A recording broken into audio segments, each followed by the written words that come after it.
최후 심판의 날이 닥친 것만 같았습니다. 중세기 최대, 어쩌면 인류 역사상 최대라 해도 좋을 엄청난 재앙, 흑사병이 덮친 것입니다.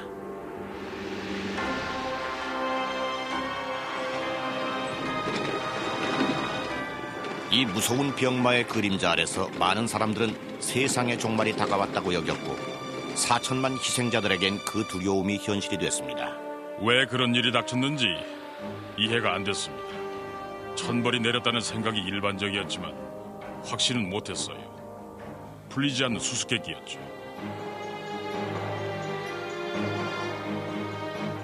(3년이란) 길지 않은 세월 동안 흑사병은 중세 유럽 인구의 절반을 쓸어내며 모든 생존자들의 삶을 두고두고 괴롭혔습니다.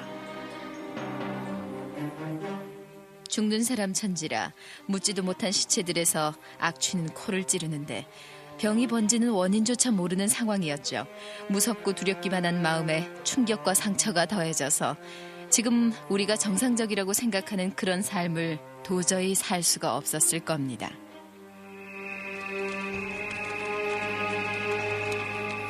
이 이상하고 무서운 재앙은 어디서 시작이 됐을까요? 살아남은 이들은 어떻게 그 엄청난 죽음의 물살에 휩쓸리지 않을 수 있었던 걸까요? 또 흑사병을 능가하는 치명적인 전염병들이 우리 시대를 위협하고 있다는 우려는 어디서 나왔을까요? 흑사병이 창궐하던 그 세계, 문명도 무엇도 다 맥없이 무너지고 악몽 속에나 나올 법한 세계가 끔찍한 현실이 돼버린 그때 그곳으로 돌아가 보겠습니다.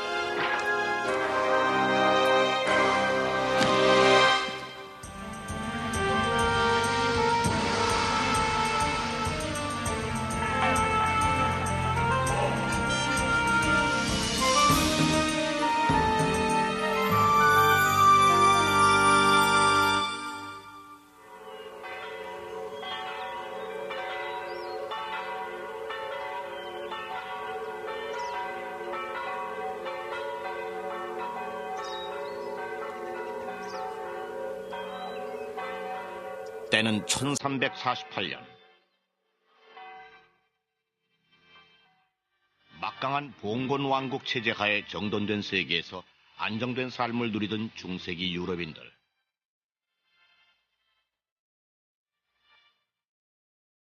웅장한 대성당의 첨탑 아래서 한껏 뿌듯해하던 그들은 신이 자신들을 어여삐 여겨 은총을 듬뿍 내려주었으니 그 영화가 내내 계속되리라고 믿었죠.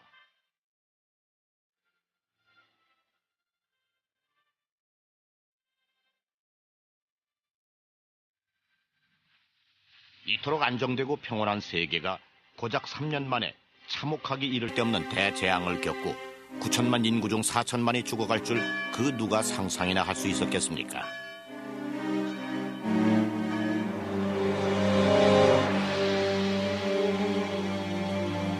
이탈리아, 프랑스, 스페인, 영국, 독일 등이 무서운 기세로 휘말려들며 불과 몇 주 만에 유럽 전역에는 유령 도시들이 속출했죠.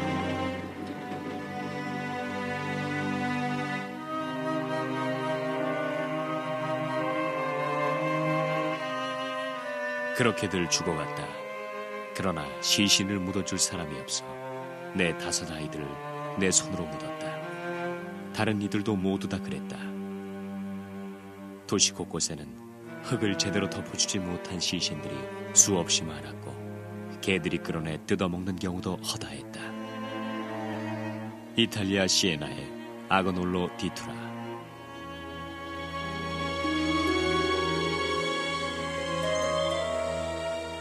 죽음 그 자체만큼이나 두려웠던 건 그 역병에 대해 아무것도 알지 못하고 있다는 사실이었습니다.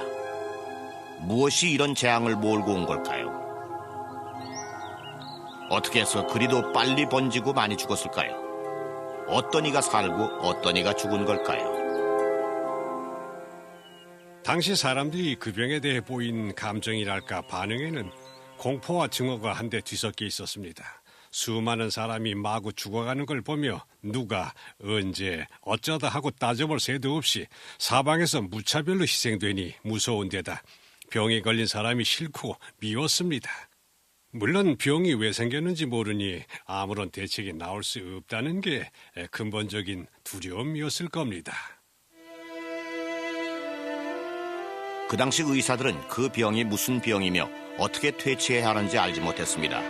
병마에 짓눌려 있던 그 시절, 사람들의 삶을 지배한 공포심은 사랑하는 이들조차 저버리게 만들 정도였죠.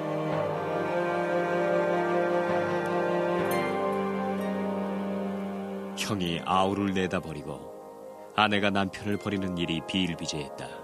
더구나 설마 그랬을 리가 싶겠지만 자식들을 내버리는 부모들도 있었다. 지오반니 보카치오, 데카메론 중에서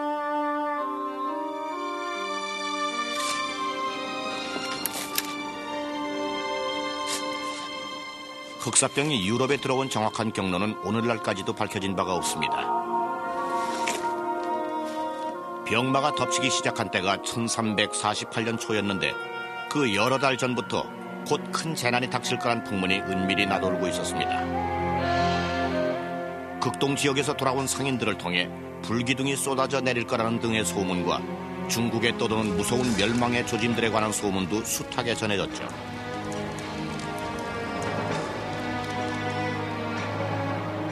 이 세상에서 제일 큰 동쪽 나라 중국에 무시무시한 징조가 나타났다. 하늘에서 비처럼 쏟아져 내린 뱀과 두꺼비들이 집 안으로 몰려들어와 사람들을 물어뜯어 독을 쏘아넣고는 수도 없이 잡아먹었다.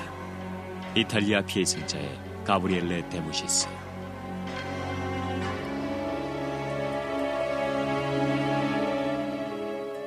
우연히도 그 병마는 이런 불길한 징조를 전한 바로 그 상인들에 의해 유럽으로 옮겨진 걸까요? 몇몇 역사가들이 추적한 바로는 유럽은 1347년 말에 일어난 한 괴상한 사건을 통해 흑사병에 처음으로 노출됩니다. 이탈리아 제노바시의 흑해 무역기지였던 카파가 적군의 공격을 받아 포위된 적이 있었습니다. 농성하고 있던 이탈리아 상인들은 성벽을 에워싸고 있던 적병들이 이상한 몹쓸병에 걸려 쓰러져가는 것을 보고 자신들이 살아났다고 좋아합니다. 하지만 그 기쁨은 오래가지 못했죠. 성 밖에서 적 병사들이 흑사병에 쓰러지며 전열이 무너졌죠. 그러자 공격을 지휘하고 있던 적장이 시체도 처치하고 또 성벽 안쪽 이탈리아인들한테 병도 버틸 작정을 했던지 투석기로 던져놓은 시체들이 성벽 너머 마을 중심부로 수도 없이 날아들었습니다. 그리고 나서 성내에서도 곧 발병이 시작됐습니다.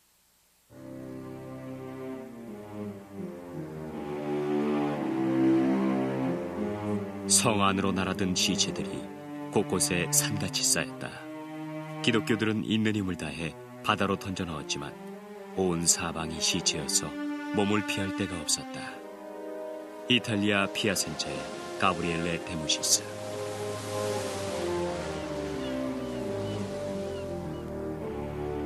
그 소름 끼치는 습격에서 살아남은 이탈리아 사람들은 물건들을 챙겨 상선에 올라타고 이탈리아를 향해 서쪽으로 달아났습니다.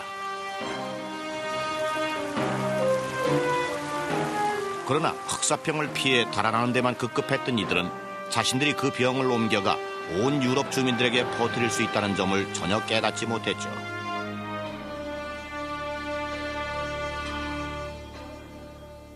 (1348년 1월) 카파를 떠나온 흑사병을 실은 배들이 제노바를 비롯한 여러 이탈리아 항구에 들어옵니다. 그러자 난데없이 바닷가 주민들이 연이어 괴지를 앓다 닷새 만에 죽어갑니다.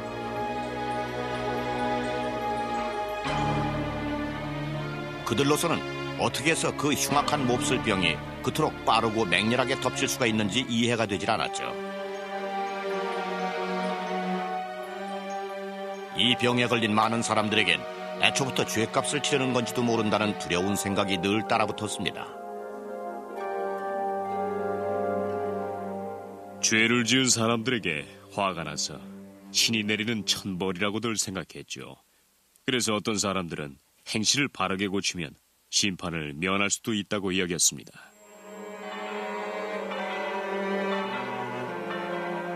너도 나도 살아남기를 바라고 교회로 몰려들게 만든 이 역병은 마침내 이름을 갖게 됩니다. 병자의 온몸이 멍들어 죽어가는 끔찍한 모습에서 흑사병이라 불려집니다.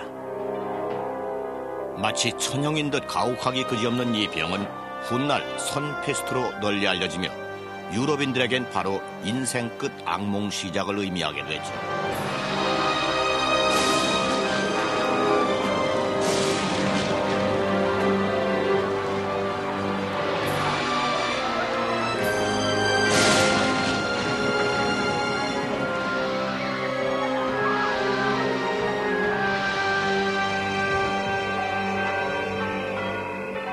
헤아릴 수 없이 많은 사람들에게 최후 심판의 날이 들이닥쳤습니다.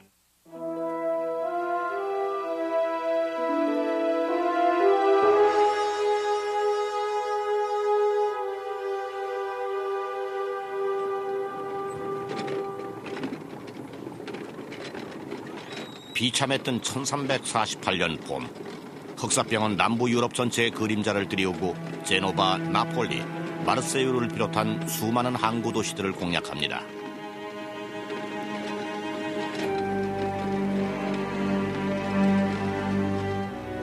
그리스의 정통 의술을 연마한 당대 명의들조차 페스트를 다룰 방도를 알아내지 못했습니다.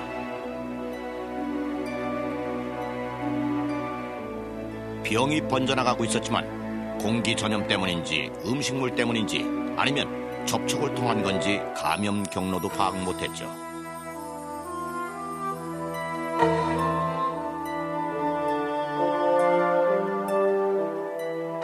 아는 건 오직 하나, 증상이 상상을 초월할 정도로 끔찍하다는 것뿐이었습니다.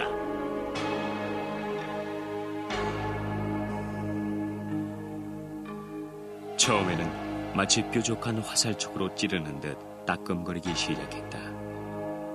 그러다 온몸이 고열로 펄펄 끓으며 본격적으로 알아누웠다. 병이 깊어지면 환자는 타는 듯한 열로 격렬한 오한전율 상태에 빠졌다. 이탈리아 피아센자의 가브리엘레 데모시스.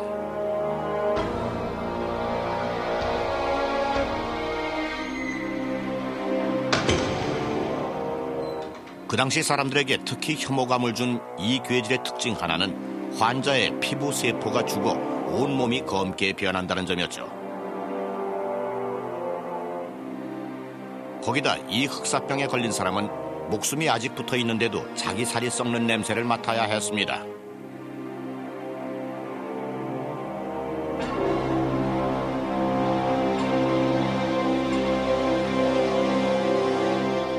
살이 썩어 몸이 검게 변하면서 아직 죽지 않았는데도 시체처럼 악취를 풍기니 패스트 환자를 간호하는 친구나 가족들이 얼마나 끔찍했겠어요.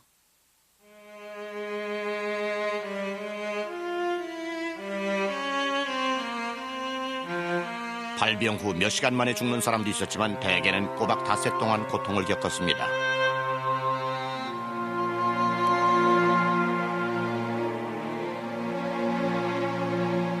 요한계시록의 심판이 임박한 것 같은데도 병마의 근원을 몰라 사람들은 두려움에 떨었습니다.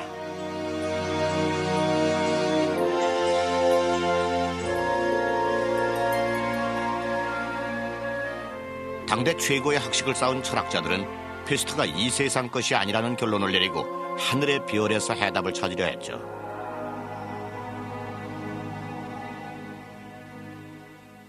하느님이 그 병이 생기도록 행성들을 배열해 놓았기 때문이란 견해도 있었고, 또 병을 몰고 온 거는 해성들로서 결국은 그것들을 매개체로 병을 퍼뜨린 거는 하느님이라는 주장도 나왔습니다.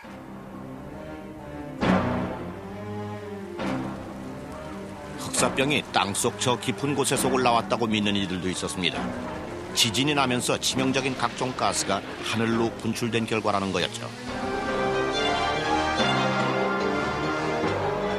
무슨 병인지도 몰랐던 페스트를 설명한다는 건 그 어떤 해설로도 어림없는 일이었습니다.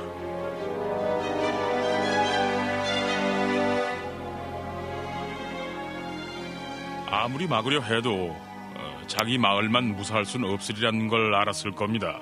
막을 길이 없었으니 자포자기한 상태였겠죠. 병만은 점점 가까이 다가오고 있는데 아무 대책도 없었거든요.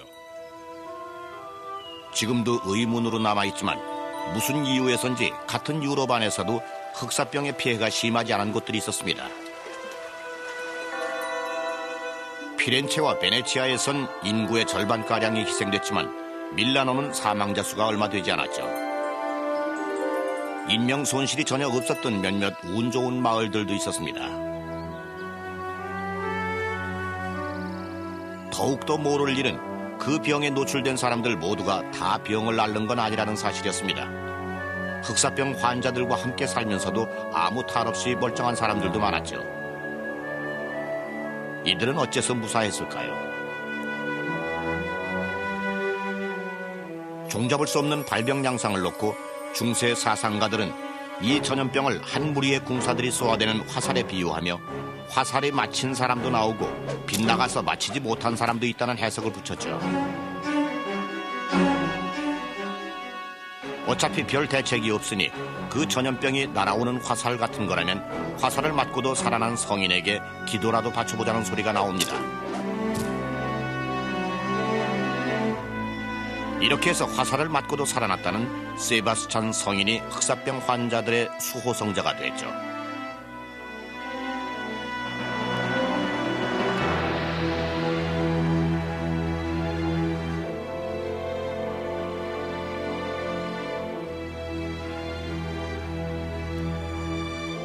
세바스찬 성인에게 기도해보아도 사태가 악화될 뿐 응답이 없자 사람들은 흑사병에 걸렸다 살아난 로크 성인한테로 돌아섭니다.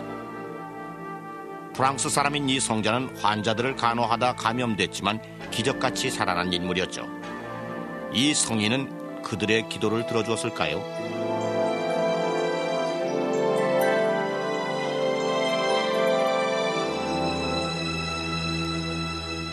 (1348년) 가을이 되자 가장 신앙심 깊은 사람들조차 하늘이 자신들을 버렸다고 여깁니다. 흑사병은 서쪽의 영국에서부터 동으로 독일까지 전 유럽을 유린하며 기승을 부렸습니다. 많은 사람들에겐 죽음 그 자체보다도 사후세계에 대한 공포가 훨씬 더 컸습니다.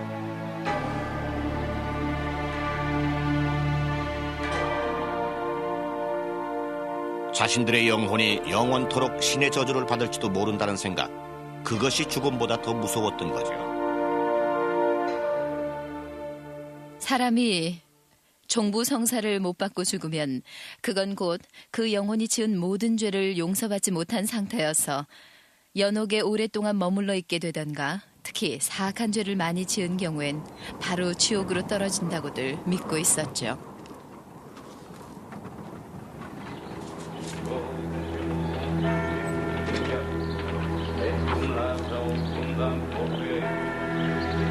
흑사병이 하느님 뜻의 도전이라도 하듯 너무나 많은 생명을 삽시간에 앗아가 마지막 성사의 은전도 못 받고 숨지는 사람들이 많았습니다.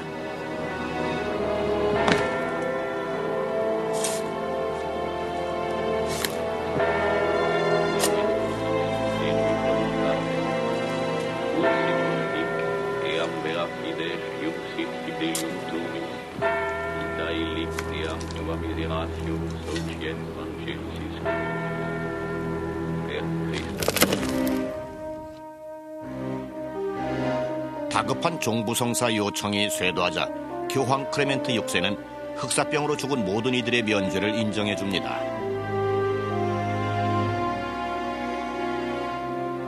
그러나 산 사람들은 이것으로 안심이 되지 않았죠.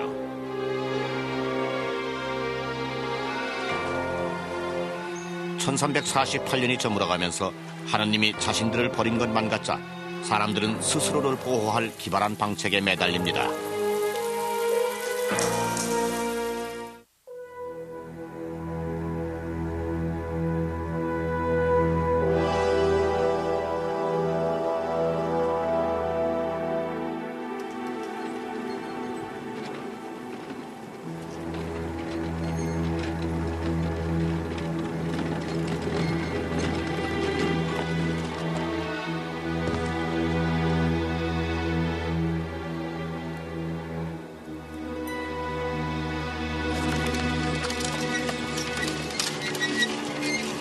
이 악성 괴질은 죽음의 행진을 계속하며 유럽 전역으로 사정없이 번져나갑니다.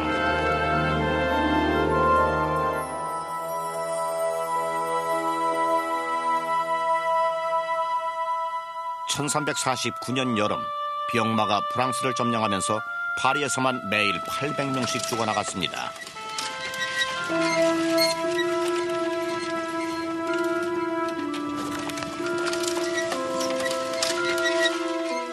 그 당혹스러운 전염병 앞에서 당시의 의학 지식은 아무 쓸모가 없었습니다. 가장 많이 쓰인 치료법 중 하나가 피를 빼는 방혈이었는데 오히려 그 때문에 감염이 확산됐을 가능성이 큽니다. 사제들과 의사들은 돌봐주던 환자에게 병이 옮아 무덤까지 따라가는 경우도 많았죠. 그 시절 의사들이나 교회의 남녀 성직자들이나 다들 헌신적이었습니다. 정말로 영웅적인 분들도 있어서 계속해서 환자를 치료하고 간호하다가 죽은 사람들도 많았습니다.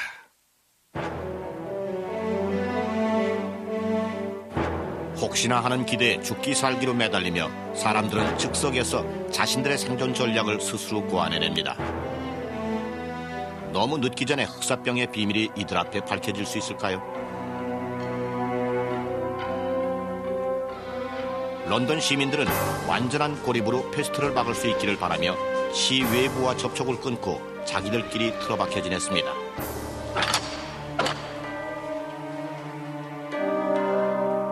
이런 노력에도 허점이 많았던지 런던 인구의 절반이 사망하는 비극적 결말이 나고 말았죠.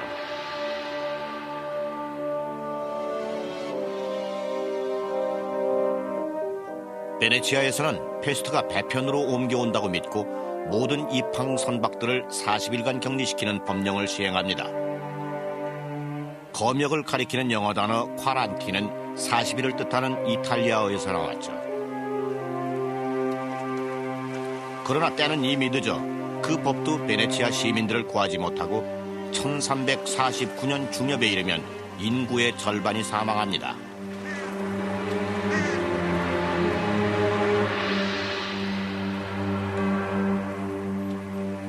흑사병에 대해 사람들이 가장 궁금해한 것이 감염 경로였을 겁니다. 이 병이 풍기는 악취가 병을 옮기는 통로라고 믿는 사람들이 나오면서 놀라운 방어 수단이 개발됐습니다. 냄새를 없애려고 애를 많이 쓰다 보니까 향수를 사용한 경우도 많았습니다. 주변에서 좋은 냄새가 나면 병을 옮기는 지저분한 냄새를 막을 수 있을 것으로 믿었던 것이죠. 의사들은 병자들과 죽은 자들에게서 나는 그 위험한 악취를 되도록 맡지 않으려고 마치 딴 세상에서 온 것처럼 괴상하게 차려입고 다녔죠.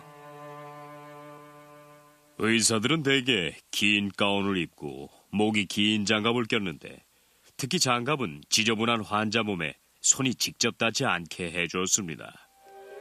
또 새 모양을 한 가면을 쓰기도 했는데 새의 부리 같은 기다란 코에는 오염된 공기를 정화시킬 수 있는 각종 약초 같은 걸 채워넣었죠. 흑사병은 너무나도 악성이어서 병자를 보기만 해도 그 즉시 병이 옮는다고 믿는 이들도 있었죠. 그래서 의사들이 쓴 새 가면에는 붉은 수정 구슬 눈을 붙여 만일의 위험을 미리 방지했습니다.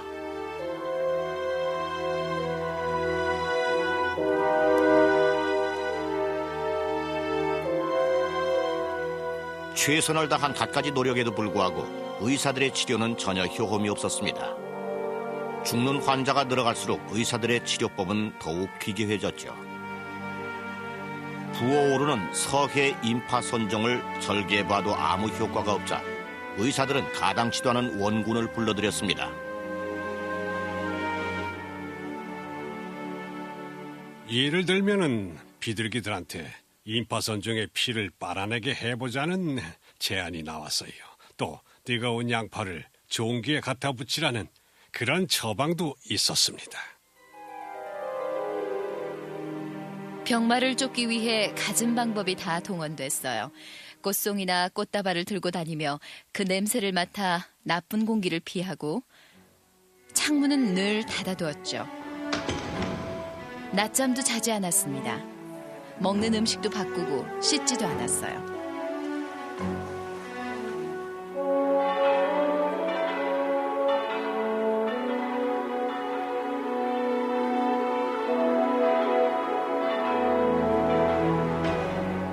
냉엄한 그 시절 논리에 따라 병자들은 연민의 대상이 아니라 공포와 혐오의 대상이었습니다. 또한 어떤 이들은 겁에 질려 병을 피하기 위해서라면 못할 짓이 없어 살인도 서슴지 않았죠. 밀라노 시에서는 흑사병 환자가 생겼다는 신고가 들어오면 산자든 죽은 자든 그 집 사람들은 모두 집에 가두어 죽도록 내버려 두었습니다.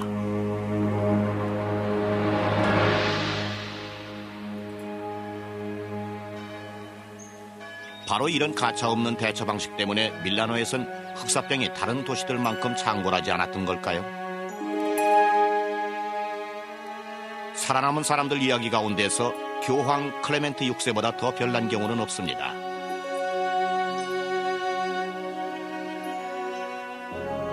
사방에서 페스트가 맹위를 떨치고 있는 동안 교황은 의사들의 조언대로 방 안에 불을 피우고 약초며 향내나는 나무를 태우면서 한여름 내내 땀을 뻘뻘 흘렸다고 합니다.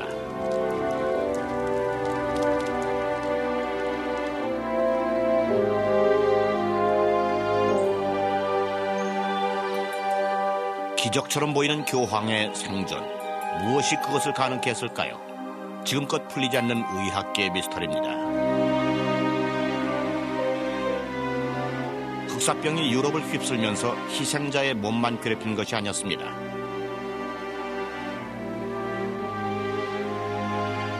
이 병은 육신에 가한 아픔과 상처 못지않게 마음에도 지독한 생채기를 남겨 고행을 자청하는 극단적인 광신자 집단이 생겨나게 됩니다.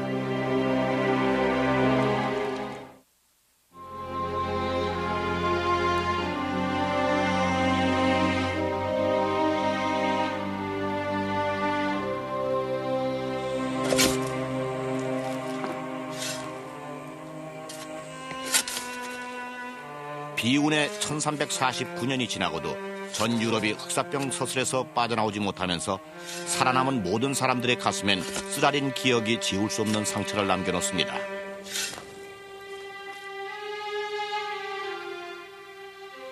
희생자의 살을 섞인 이 병마가 이겨낸 사람들의 영혼에도 흉터를 남긴 것이죠. 흑사병은 공동체를 결속시켜주던 신뢰의 끈을 갈갈이 찢어놓고 사랑하는 사람들 간의 성실한 유대를 산산이 깨뜨려버렸죠.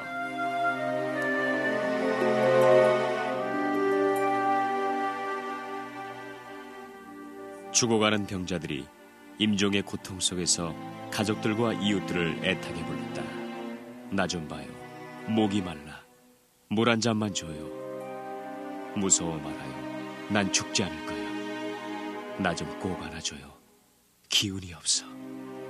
품에서 내려놓지 말아요. 이탈리아 피아센자의 가브리엘레 데모시스.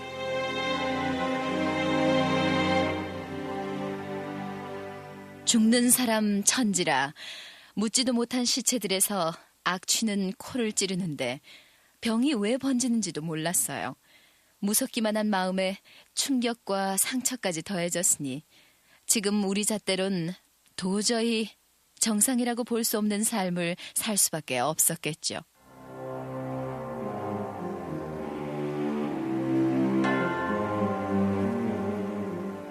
이 대재앙 앞에서 개개인이 보인 갖가지 반응은 흑사병 그 자체만큼이나 예기치 못한 것들이었습니다. 어떤 생존자들은 몇 시간 만에 죽게 될 수도 있다는 생각에 순간의 관능적 쾌락에 탐닉했죠.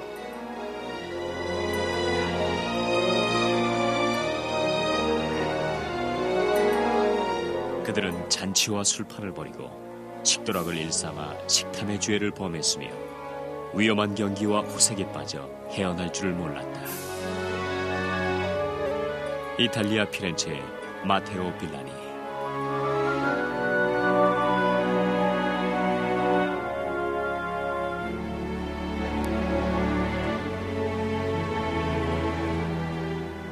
그런가 하면 사심 없이 사랑을 베풀고 의협심을 발휘하며 기독교의 이상을 실천한 사람들도 있었습니다. 사방에서 사람들이 죽어가도 의연히 환자들 곁을 지키며 간호한 용감한 이들도 더러 있었습니다. 이들은 흑사병에 맞서서 자기 임무를 다했습니다.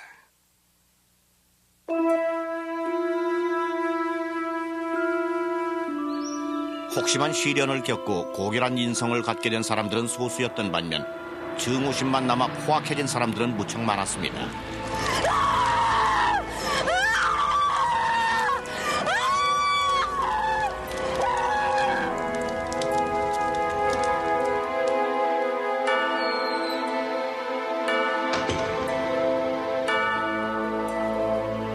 흑사병이 몰아다놓은 특이한 현상 중 하나는 패스트 못지않게 빠른 속도로 전 유럽을 휩쓴 새로운 광신적 종파의 등장이었죠.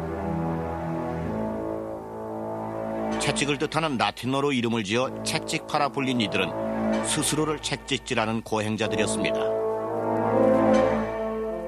자신이 지은 죄에 대해 스스로 엄한 벌을 내리면 하느님이 자신들과 모든 기독교도들을 대역병으로부터 지켜줄 거라는 것이 이들의 믿음이었죠.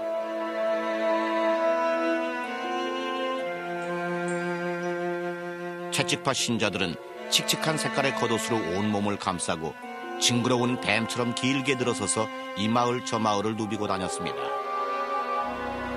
이들의 여정은 인간 그리스도의 생애 1년을 하루로 쳐서 33일 반나절 동안 계속됐죠. 행렬이 멈춰서는 모든 마을에서는 기괴하고 무시무시한 종교의식이 치러졌습니다.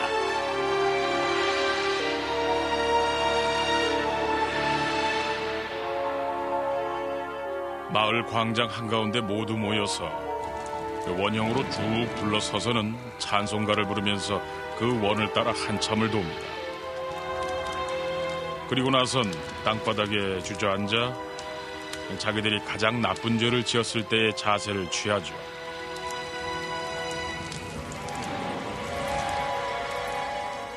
그러면 우두머리가 기다란 채찍으로 때리는데 길이가 80-90cm 정도 되는 막대 끝에 가죽끈이 달려있고 끈 끄트머리엔 금속 장식이 박혀 있었죠. 이들의 가혹한 매질은 흑사병을 막기보다 오히려 확산시키는 데 한몫을 했습니다. 터지고 갈라진 상처가 감염을 가속화시킨 것이었죠.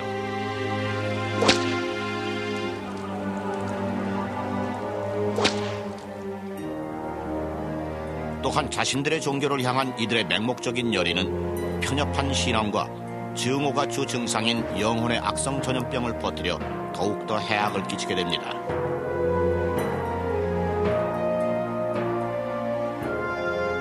이 광신자 집단은 기독교도들과 마찬가지로 흑사병에 희생되고 있는 유대인들에게 병을 퍼뜨렸다는 죄를 씌우고 들어가는 마을마다 유대인의 피를 요구하며 유대인 거주구역 전체를 불태워버리곤 합니다.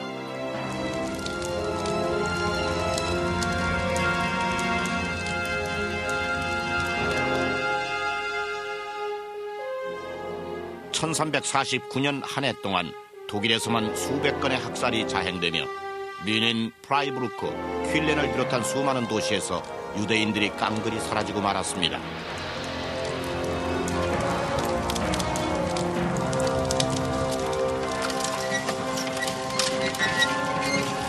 (1350년) 말에는 흑사병이 지중해에서 북극권까지 유럽 전체를 휘감아 버립니다.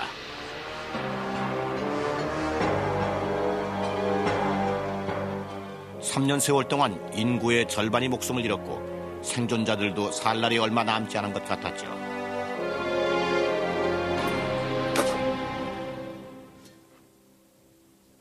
그러던 중 별안간 마치 기적처럼 병마가 고개를 숙였습니다. 주기적으로 다시 발병이 되긴 해도 첫 공격 때처럼 휘몰아친 적은 한 번도 없어 이후 550년간 풀리지 않은 또 하나의 의문으로 남았습니다. 1350년이 막을 내리면서 흑사병도 물러납니다. 불과 3년 만에 페스트는 유럽을 굴복시키고 4천만 명의 생명을 빼앗아갔습니다.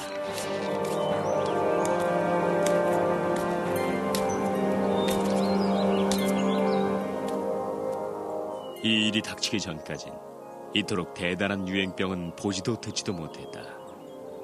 노아 시대에 닥친 홍수도 이렇게 많은 인명을 쓸어가진 않았다지 않은가.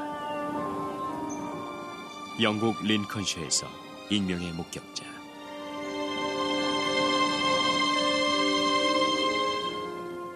중세시대 이후에도 흑사병은 시퍼런 서슬을 완전히 거두지 않고 수세기에 걸쳐 때때로 유럽을 다시 찾곤 했죠.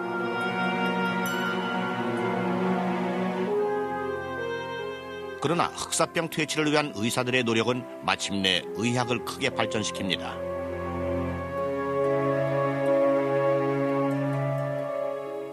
최고의 선견지명을 지녔던 의사들 가운데 미셸 데 노스트라다메가 있었죠. 후대에는 노스트라다무스로 불리며 미래를 예언한 선지자로서 그 이름을 널리 떨치는 인물입니다. 흑사병으로 숨져가는 가족들을 지켜본 노스트라다무스는 투병에 도움이 될 만한 대책을 강구해냅니다.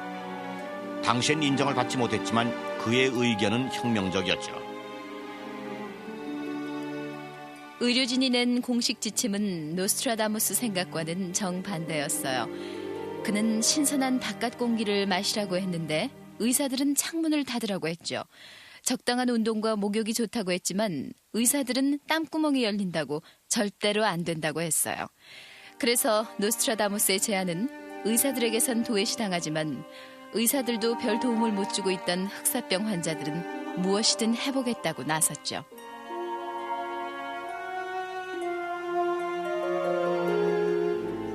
노스트라다무스 같이 해안을 지닌 과학자들과 의사들의 노력에도 불구하고 유럽은 3세기 동안을 더 패스트에 시달립니다.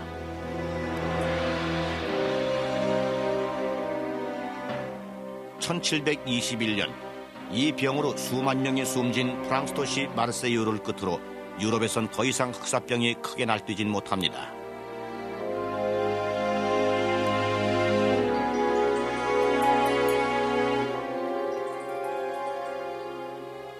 과학자들은 흑사병의 발병 원인을 찾지 못해 550년 동안 줄곧 이 문제에 매달려 왔습니다. 1896년에 와서야 프랑스 생물학자 알렉상드르 예르생이 현미경 아래서 페스트균을 분리하는 데 성공합니다. 예르생은 설치류 동물들과 그 몸에 기생하는 벼룩이 무서운 흑사병을 옮긴다는 결론을 내렸습니다. 유럽의 검은 쥐들이 페스트로 죽자 벼룩들이 새로운 먹잇감을 찾아 나서며 그 치명적인 병원균을 옮긴 것이었죠.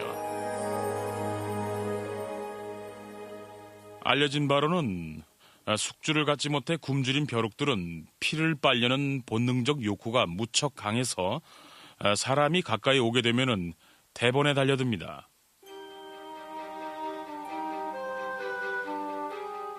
중세기에는 온 가족이 방 하나에서 생활하며 같은 침대를 쓰는 경우가 흔해 오늘날보다 공간적으로 훨씬 더 밀착돼 있었습니다. 그런 상황에선 전염병이 돌 위험이 대단히 커지죠.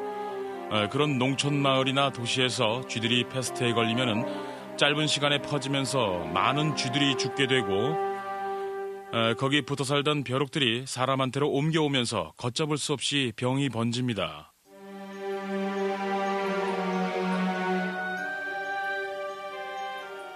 마침내 패스트 병원균과 매개체는 밝혀졌지만 흑사병을 옮긴 검은 쥐들의 출처에 대한 의문이 다시 남게 됐죠.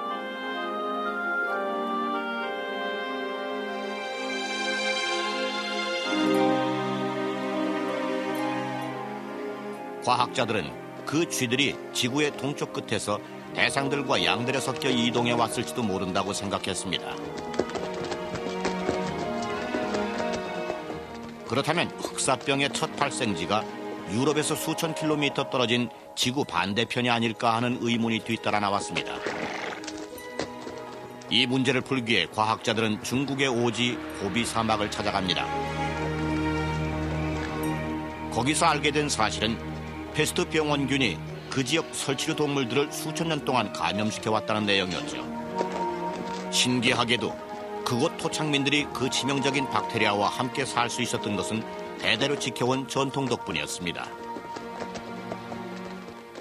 특정 설치류 동물들은 사냥을 금지하고 털가죽을 벗겨 옷을 만들거나 하는 일을 절대로 못하게 했어요.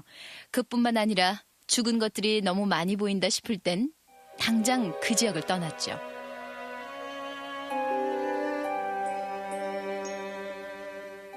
그 옛날 그런 외딴 오지에만 있었던 선페스트 박테리아가 지금 이 시대에는 전 세계에 퍼져 있죠.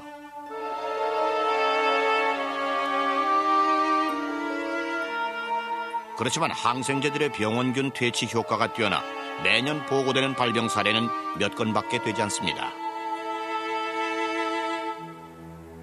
1700년대 이후에는 유럽에서 흑사병이 크게 창궐한 적이 없으나 병마가 남긴 흉터는 놀랍게 변신하여 우리 시대까지 전해졌습니다.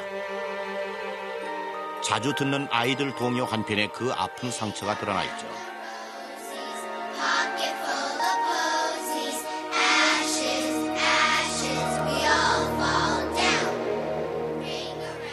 여기서 장밋빛 동그라미는 흑사병 증세를 가리킨다고들 해석합니다. 주머니 가득 꽃다발이란 죽음의 악취를 막기 위해 많이 넣어두던 꽃다발이고,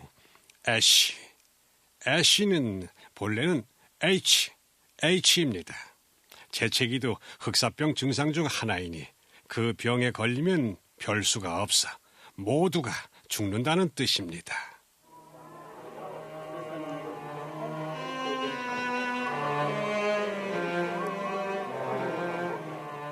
페스트는 이제 옛날처럼 무서운 전염병이 아닙니다. 그러나 그보다 훨씬 더 위험하지만 아직 제대로 파악 못한 신종 질병들이 새로 출현했습니다. 1976년도에 아프리카에서 발병 사실이 처음으로 확인된 에볼라도 그중 하나입니다. 에볼라는 광범위한 체내 장기는 물론 심지어 피부 자체에까지 다량 출혈을 시켜 대부분의 환자들이 발병 후 며칠을 버티지 못하고 출혈 과다로 사망하는 열병입니다. 흑사병과는 달리 에볼라 병 원체는 바이러스여서 항생제 치료가 아무 효력을 내지 못합니다. 더구나 요즘 같은 제트기 여행 시대에는 이 세상 어느 구석 멀고 먼 외딴 곳에서도 이런 강력한 전염병이 단 한 건만 발생해도 불과 며칠이면 지구촌 전체로 번질 수 있죠. 치사율이 높은 이 바이러스성 전염병은 현재로선 속수무책입니다. 그러니 엄청난 재앙이 될 수가 있지요. 치료법을 찾기 전에 만연한다면 의학도 아무 힘을 못 씁니다. 에볼라가 어디서 와서 어떻게 사람 몸에 침투하는지, 어떤 요법으로 물리쳐야 하는지는 현대 의학이 풀어야 할 과제로 남아 있습니다.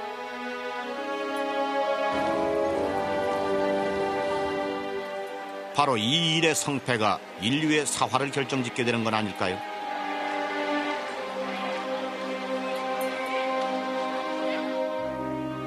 중세의 그 흑사병이 인류사의 유일한 대재앙이었는지, 닥쳐올 현대 악성 전염병들을 예고하는 불길한 전조였는지는 세월만이 말할 수 있을 것입니다.